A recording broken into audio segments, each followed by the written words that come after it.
Tipo, ditugu gazapila bat egiteko. Logoa, leloa, gauza zabaldu ditugu kalea,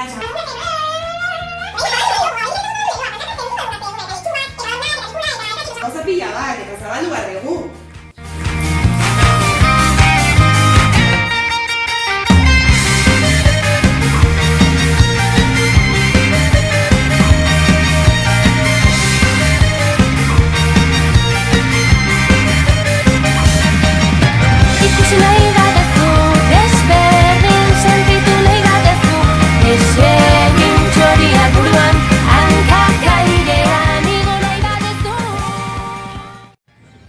Gazte eguneko edukien lantaletik, hausnarketa egin ondoren konturatu gara, ez ditugula benetan gazteak ezagutzen. Ez dakizkigula zeintzuk diren gazteon problematika eta kezkak.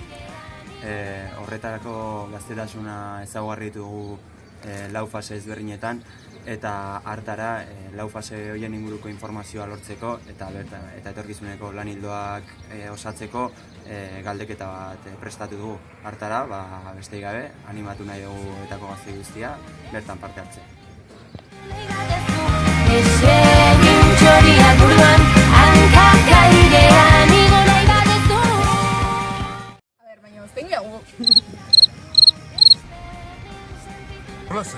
Aisialdi taldea!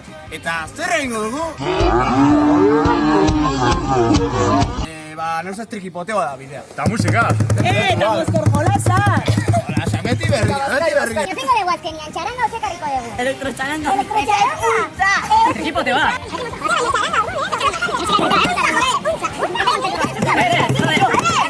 Ekainako 22 gazteguna.